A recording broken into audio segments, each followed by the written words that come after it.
Bonjour les amis, bienvenue sur Tu joues ou quoi. Pour cette nouvelle vidéo, aujourd'hui nous allons parler d'un prototype. Il s'agit de Ethereum. Ethereum, pour ceux qui ont déjà vu sur la chaîne Totemix, eh bien c'est la même maison d'édition, c'est le même auteur. Il s'agit de François Berdo, donc qui avait eu une campagne réussie sur Kickstarter pour Totemix, qui a déjà livré tous ses backers déjà depuis longtemps et qui va revenir en janvier donc pour une nouvelle campagne Kickstarter avec Ethereum. Donc ça, Ethereum, c'est un jeu pour 2 à 4 joueurs pour 12 ans et plus et pour des parties d'environ 60 minutes, et c'est illustré par Christophe Fritz. Donc tout le matériel que vous allez voir dans la vidéo, eh bien c'est du matériel prototype, donc tout ça, ça risque de bouger évidemment. On est déjà sur un beau prototype, hein, je vous le cache pas. Et puis donc je vous disais, ce sera en janvier, et une chose, c'est que le jeu, donc c'est un jeu de programmation, mais de programmation avec des plateaux asymétriques, donc chaque joueur va avoir un début de partie différent. Donc vous allez voir, je vais vous montrer pour un plateau le peuple des Resses, mais les autres peuples ne démarreront pas avec les mêmes avantages, que ce soit d'évolution ou de défense ou de guide. On voit ça tout de suite dans la vidéo, je vous retrouve à la fin pour quelques petits mots comme d'habitude. À tout à l'heure.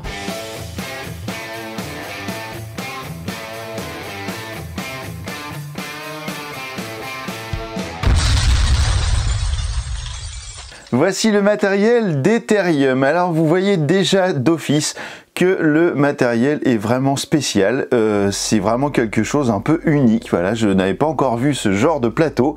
En fait, on n'est pas sur un plateau tout plat. Alors c'est vrai qu'en vue du dessus, vous n'allez pas forcément bien le voir, mais en gros, ce sont des cubes. Alors attendez, je vais essayer de vous en sortir un truc. Voilà, hop, vous avez des cubes comme ça, en carton, et en fait, eh bien tout, alors en carton parce que là c'est un prototype, mais je pense que ça restera en carton même pour la version finale.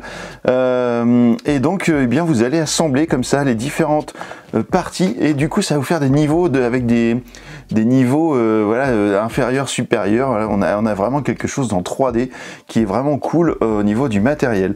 Chaque joueur va avoir une boîte comme ça, qui va être en fait refermé comme ça avec le plateau, et du coup ça va vous permettre d'avoir votre plateau de joueur qui est ici, et vous allez mettre votre plateau, votre boîte comme ça pendant la partie pour vous servir d'écran afin que les joueurs ne voient pas ce que vous aurez programmé. Donc ici j'ai choisi pour la démo, voilà, je mets bien celui-là, le peuple des Resses. Et donc dans Ethereum, eh bien vous allez faire un petit peu la course aux points de victoire qui seront représentés par ces petites étoiles là. Tout au long de la partie, vous allez collecter des ressources et vous allez faire des combats, puisque vous allez voir qu'il y a aussi une notion de cité, d'armée, etc. Et cela va vous permettre donc de les récupérer, voler, faire des pillages, etc. Et puis donc faire évoluer votre cité pour avoir des points de victoire supplémentaires. Donc c'est un jeu de programmation, puisqu'ici nous avons des petits pions de 1 à 6. Au début de la partie, vous n'aurez accès qu'aux 4 premiers, et vous allez pouvoir les placer dans les emplacements qui sont juste ici, qui sont donc avec du double épaisseur, afin de pouvoir mettre les petits pions comme ça dans leur emplacement. Le jeu va se jouer en 7 manches qui seront appelées des saisons, et donc on va démarrer par une saison de nuit, et après vous allez avoir donc 6 cartes saison que vous allez tirer au sort parmi tout un paquet de cartes saison pour effectuer la manche, enfin la partie en cours.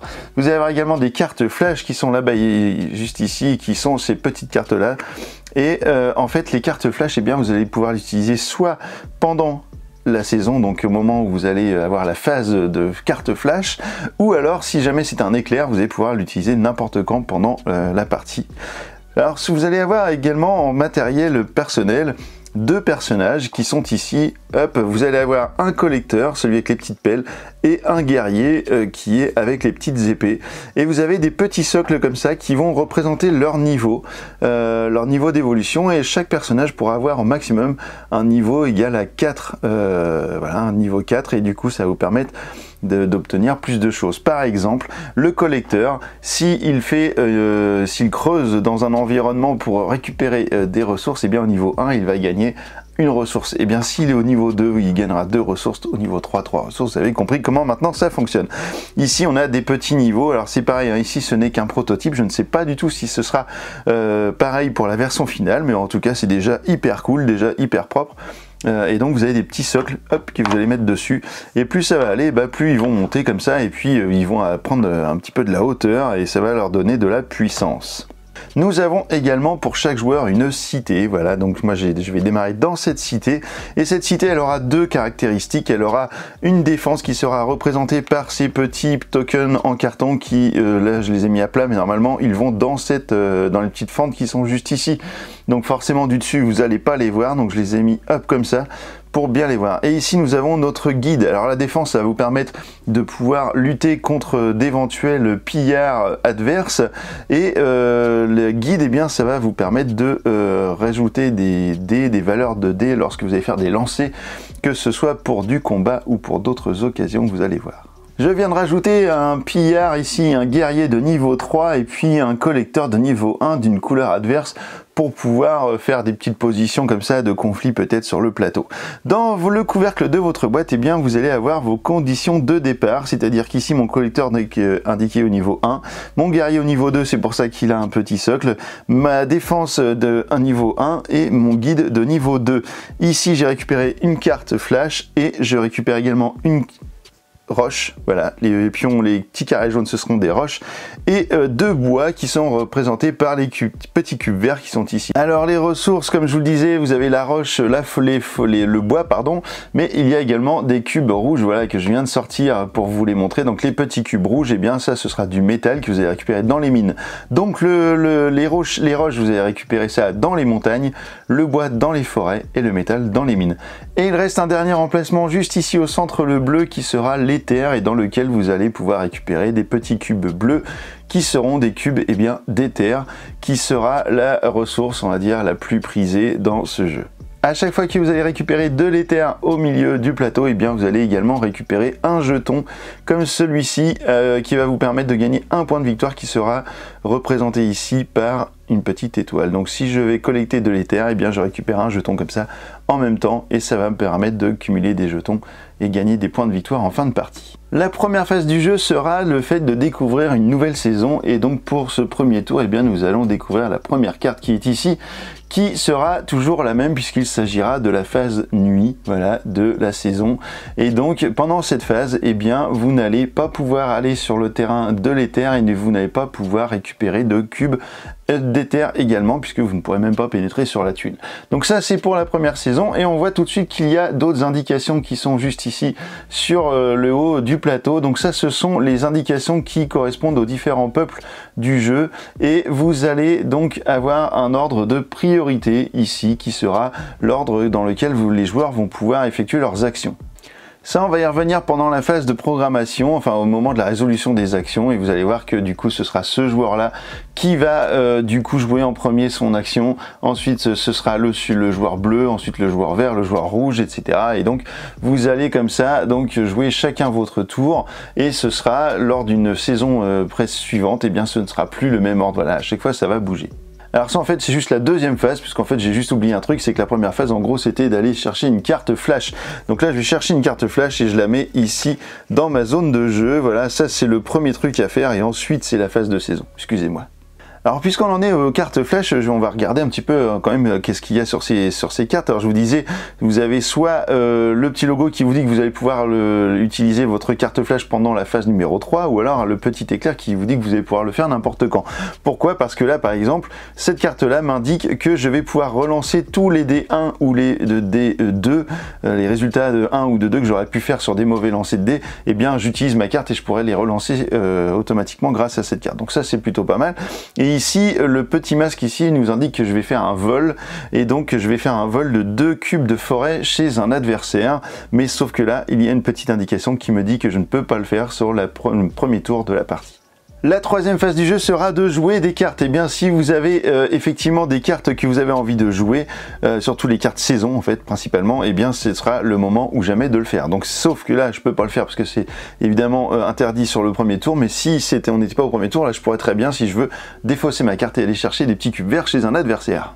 Ensuite, vous allez mettre votre paravent devant votre plateau de jeu, et vous allez prendre vos 4 petits cubes qui sont là, des petits cubes, des petits cylindres pardon, qui sont juste ici, et vous allez faire votre phase de programmation ici sur votre plateau personnel. Alors qu'est-ce qu'on peut faire avec nos petits bonhommes un petit peu partout? Eh bien on va pouvoir les déplacer. Si je mets mon pion numéro 1 par exemple ici, et que je dis eh bien je vais aller, pourquoi pas, je vais aller en rouge, en programmation, donc je vais pouvoir me déplacer une fois un personnage vers une zone rouge, donc vers une mine.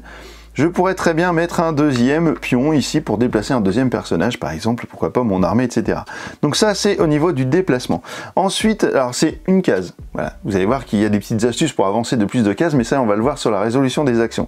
Sinon, de base, c'est une case. Ensuite, j'ai collecté. Alors, du coup, si je déplace, par exemple, je prévois de déplacer mon collecteur dans une case de mine, et bien peut-être qu'en deuxième action, je vais vouloir collecter de la ressource rouge, donc du métal. Donc ça peut être un bon enchaînement. Alors je suis pas obligé de faire le 1, le 2, j'aurais très bien pu faire autre chose avant et mettre mon 3, mon 4, etc. Par contre, si vous voulez vous déplacer et collecter, bah, il faut d'abord faire le déplacement avant de collecter, donc ça faut y faire attention. Ensuite, vous allez pouvoir faire de l'amélioration, c'est-à-dire qu'ici, je vais pouvoir augmenter d'un niveau mon militaire en dépensant X cubes rouges. La valeur X va correspondre au niveau que je veux monter. Par exemple, mon guerrier que je viens de faire tomber est au niveau 2 actuellement. Donc si jamais je voulais faire l'augmentation ici pour le faire évoluer, eh bien je vais devoir payer donc 3 cubes rouges puisque je le ferai atteindre le niveau 3 de son évolution. Donc si je mettais mon cube ici, il faudrait que je mette au moment où de faire l'action, que je puisse payer mes 3 cubes rouges. Ensuite ici je vais avoir mon collecteur, donc mon collecteur je vais pouvoir le faire évoluer en utilisant des petits cubes verts comme ça. Donc ce sera X plus 1 donc à chaque fois. Donc ici je suis au niveau 1. Si je veux faire évoluer mon personnage, donc attention, je n'ai le droit qu'à une seule évolution par personnage par tour. Donc là si je veux faire évoluer mon personnage, eh bien je vais devoir payer donc 2 cubes verts puisque ce sera le niveau 2 plus 1, donc 3 cubes verts. Donc là en l'occurrence je ne peux même pas le faire tout de suite. Si je veux faire évoluer la défense de ma maison, eh bien de ma cité, pardon, eh bien je vais avoir exactement la même chose que pour le militaire, sauf que ce sera avec de la roche, donc X pour le niveau, plus en jetons roche. Et ici, pour mon guide, eh bien je vais devoir défausser une ressource de chaque, et je pourrais faire évoluer mon guide. Ensuite, je vais pouvoir faire de la transformation sur cette ligne-là. Donc là, je vais pouvoir récupérer des cubes d'éther, donc fabriquer de l'éther en recyclant 3 ressources, peu importe le nombre, enfin peu importe la couleur de la ressource. Mais à partir du moment où j'en défausse 3, eh bien j'obtiendrai un cube bleu, un cube d'éther. Donc ça, c'est intéressant. Vous allez voir pourquoi, parce que les cubes d'éther, vous en allez avoir besoin pour la suite. Et si par exemple je donne 6 ressources, peu importe les ressources, eh bien je vais obtenir 2 cubes d'éther, et ainsi de suite. Si j'en donne 9, je vais obtenir 3 cubes d'éther. Je vais ensuite pouvoir récupérer des cartes flash. Alors je pense qu'il y a une petite erreur sur le plateau parce que normalement c'est X cartes flash contre un éther. Donc du coup si je récupère par exemple 2 cartes flash, eh bien ce sera contre 2 cubes d'éther.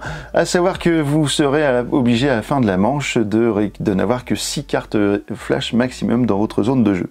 Ici je vais pouvoir récupérer des tuiles qui sont placées ici à côté du plateau.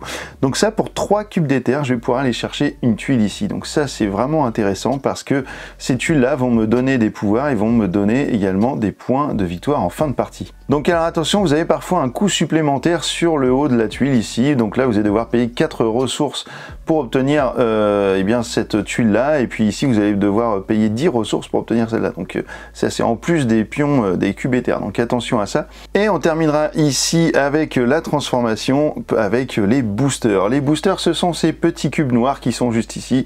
Lorsque vous allez donner 3 cubes d'éther ici, que vous allez mettre votre pion, et bien vous allez obtenir des cubes de booster. Donc là je vais récupérer un cube booster, et lorsque je récupère mon premier cube booster, et bien je vais débloquer mon pion numéro 5. Lorsque je vais récupérer mon deuxième cube booster, je vais débloquer mon jeton numéro 6, et lorsque j'aurai 3 cubes booster, et bien je vais récupérer ce jeton qui est ici et qui me donnera des points de victoire à la fin de la partie, mais je ne peux en récupérer qu'un, bien évidemment c'est un par peuple.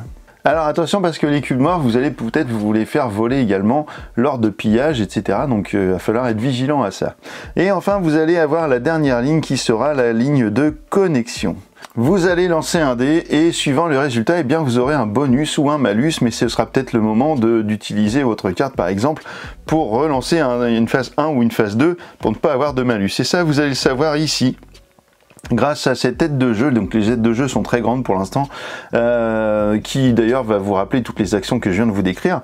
Et suivant le résultat du dé, eh bien vous allez avoir comme je vous le disais, soit du malus, donc moins 4 ressources, moins une carte flash, moins 2 ressources, ou alors après du bonus, et puis vous allez récupérer comme ça des choses. Les résultats vont jusqu'à 12, pourquoi? Parce que lors de chaque saison, eh bien si la saison correspond à votre peuple, eh bien vous allez avoir un bonus de saison, et le bonus de saison, il est indiqué juste ici. Et lorsque je serai en saison rouge, donc la saison de mon peuple, eh bien j'obtiendrai un deuxième dé supplémentaire pour pouvoir lancer les dés au niveau de l'action connexion. Donc je pourrais éventuellement atteindre le numéro 12. Et le numéro 12, eh bien vous voyez qu'ici il y a un petit jeton qui indique que vous avez fait 12 et que du coup vous récupérez ce petit jeton et ça va vous faire 4 points de victoire à la fin de la partie. Alors pour faire le 12, vous n'êtes pas obligé de faire 2 x 6 au niveau des dés, puisque vous allez rajouter à chaque fois à vos dés votre niveau de guide. Donc ça peut être cool. Si vous faites 10 avec les dés, eh bien vous rajoutez vos 2 niveaux de guide et hop, ça vous fait 12. Et là vous allez obtenir ce jeton qui va donc vous apporter les 4 points de victoire. Alors maintenant nous allons arriver à la phase de résolution des actions, et donc vous allez faire un par un une action, puis l'autre, et puis l'autre, et puis l'autre. C'est-à-dire que là, c'est le joueur jaune qui va faire sa première action qu'il aura programmée, donc sur le jeton numéro 1. Ici, ensuite, ce sera le joueur bleu, le joueur vert, le joueur rouge. Alors, les autres joueurs ici, ce sont des joueurs qui seront additionnels par la suite. Vous avez donc le joueur 1 va se déplacer. Donc, imaginons que lui, il est fait, je sais pas, tiens, il est parti ici pour se déplacer, pour aller récolter du vert, par exemple, pourquoi pas. Et puis, eh bien moi, je vais déplacer mon personnage de mon collecteur rouge sur un emplacement rouge, donc comme je l'ai mis ici. Alors, normalement, j'ai le droit qu'il y a un seul déplacement. Alors, c'est vrai qu'avec la caméra, vous voyez pas trop, mais en gros, la montagne est plus haute que la forêt, et la forêt est plus haute que la mine. Tout ça semble logique, mais ça veut dire que pour aller sur la mine, je peux pas faire ça, parce que là, je fais 2 niveaux d'un seul coup. Donc, mon déplacement, eh bien, je vais l'utiliser pour aller sur la forêt. Voilà. Mais alors, la forêt, en fait, qu'est-ce qu'elle m'apporte? Eh bien, je vais pouvoir me déplacer de ma forêt vers une mine parce que en déplacement supplémentaire, parce que j'ai été en descente. Dès que je suis en descente d'un niveau, eh bien, j'ai un boost, en gros, et je profite d'une aspiration. C'est comme ça que c'est expliqué dans la règle. Et je vais pouvoir aller, du coup, eh bien, faire un déplacement supplémentaire. Donc là, j'étais ici, je fais un déplacement à la forêt, mais vu que je suis descendu, hop, je gagne un déplacement supplémentaire. Et si je voulais remonter, par exemple, me déplacer ici, mais j'ai pas le droit, eh bien, j'ai pas le droit sur le premier tour, eh bien j'aurais pu le faire parce que ici j'avais fait un déplacement, ici j'ai un autre déplacement, donc en descente, et j'aurais pu me déplacer ici. Donc avec un seul déplacement, je peux aller au milieu, vous avez vu, c'est assez facile de bouger sur ce plateau. Alors attention, ici vous pouvez aller sur des cases qui sont jointes, mais vous ne pouvez pas non plus aller ici pour sauter dans le vide, hein. Donc là vous allez passer ici, après aussi vous allez passer là, etc. Et vous allez arriver peut-être comme ça dans une cité. Donc là j'arrive ici, et c'est la fin de mon action, donc ce sera au tour maintenant du joueur jaune de rejouer sa deuxième action, etc. Donc là après je vais pouvoir récupérer des ressources. J'ai un personnage de niveau 1, je récupère donc un cube rouge, puisque je n'ai qu'une ressource possible à extraire de la mine. Vous allez faire toutes vos phases de programmation, voilà, les 4 actions tour par tour, mais par contre s'il y a à un moment donné des conflits, eh bien il va falloir les faire à la fin d'une action. C'est-à-dire qu'une fois que tout le monde aura joué par exemple le tour numéro 2, s'il y a des conflits à résoudre, eh bien il va falloir résoudre les conflits. Donc à la fin de la résolution de l'action pour pouvoir accéder à l'action suivante. Lorsque vous êtes sur la même case qu'un autre joueur à la fin d'une action, eh bien il y a conflit. Lorsqu'il y a 2 collecteurs qui sont sur la même case, pour le coup il n'y a pas de conflit. Donc ça, c'est pas un souci. Par contre ici, si vous avez un militaire qui est sur la même case qu'un collecteur, eh bien il y a conflit, et le collecteur va forcément fuir parce qu'il ne se bat pas, et du coup le militaire, lui, gagne obligatoirement ce combat. Le collecteur va donc reculer d'une case la plus proche, voilà, qui lui est accessible. Le guerrier a gagné le combat, et il va récupérer donc 2 ressources dans la réserve du joueur adverse pour les mettre dans sa propre réserve. Voilà, donc il a gagné 2 ressources gratuites grâce à ce combat. Si nous avons 2 guerriers qui sont comme ceci face à face sur un même terrain, et bien là il va y avoir également un conflit et vous allez donc lancer des dés par rapport au niveau de chaque personnage. Le joueur bleu va alors prendre 3 dés puisqu'il est au niveau 3 ici, et le joueur rouge va prendre 2 dés pour se défendre, pour attaquer, et on va voir quel est le meilleur résultat. Donc hop, je vais lancer les dés. Ici le joueur bleu a fait 6 et 3, 9. À cela il ajoutera son niveau de guide, on va dire qu'il a un niveau de 1 parce que je ne l'ai pas mis en place, donc ça lui ferait 10, voilà, pour son combat. Si ce joueur a des cartes flash avec des éclairs qu'il peut utiliser pour booster son attaque, et bien c'est le moment de le faire. Ici le joueur rouge va n'avoir que 2 dés pour se défendre, donc il doit arriver à 10, tiens on va le jeter ici. Ici j'ai 7 points plus 2 points de guide, cela me fait 9, voilà, donc je peux pas réussir le combat, donc le joueur rouge a perdu le combat, ce qui fait que les 2 personnages vont avoir un niveau de moins, puisque lorsque vous faites un combat de guerrier, et bien chaque personnage, le gagnant et le perdant, vont perdre un niveau. Hop, donc le guerrier bleu va passer à 2 et le guerrier rouge va passer à niveau 1, du coup il va falloir remonter les niveaux pour faire des gros combats plus tard. Le guerrier perdant va se replier sur la case la plus proche dans laquelle il n'y a pas de conflit. Il va revenir pourquoi pas avec son ami collecteur, et le joueur bleu va gagner un jeton de combat comme celui-ci et ça lui fera 2 points de victoire. Donc vous voyez que les points de victoire c'est important, vous allez pouvoir les gagner par le biais des combats également. Lorsque vous allez attaquer une cité, ce sera la même chose, donc là ce sera un siège et vous allez donc peut-être pouvoir prendre la main sur la cité. Ce sera exactement de la même manière. Vous allez lancer les dés pour le guerrier par rapport à son niveau, vous allez lancer les dés de défense de la cité par rapport au niveau de défense de la cité, et du coup vous allez définir qui sera le gagnant de ce combat. Si la cité gagne, le joueur va se replier, perdre un niveau de combat, et la cité va gagner un jeton comme ceci de points de victoire. Si c'est le guerrier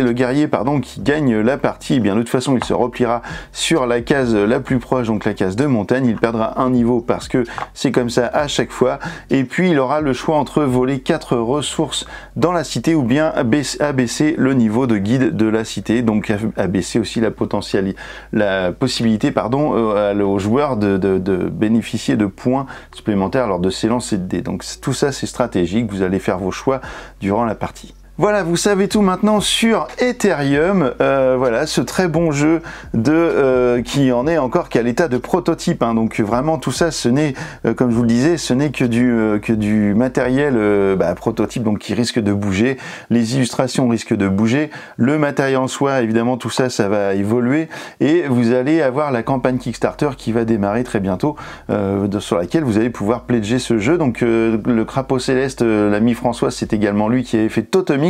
Vous avez la vidéo de Totemix, du prototype de Totemix sur la chaîne également. Donc je suis très heureux de pouvoir l'aider à nouveau sur ce projet donc de Ethereum, qui est beaucoup plus ambitieux, qui a beaucoup plus de matériel, avec une conception vraiment très rigolote. Et en plus, alors du coup, il n'est pas tout seul sur ce jeu, c'est François Berdo et Christophe Tritz, voilà, c'est très original. Après, voilà, on va aller collecter des ressources. Au niveau de la mécanique, c'est pas hyper original, on est sur de la programmation et puis sur de la gestion de ressources, mais par contre, le jeu en lui-même est vraiment hyper sympa, et puis ça tourne bien. Donc voilà, Ethereum, faites-vous votre propre idée avec ma vidéo, et faites-vous votre propre idée en regardant la campagne du jeu. Et puis si vous voulez soutenir Crapaud Céleste, allez-y, vous pouvez y aller en toute confiance. C'est une équipe, un éditeur jeune mais qui va au bout de ses projets. Et écoutez, voilà, et maintenant que vous savez tout sur Ethereum, alors tu joues ou quoi?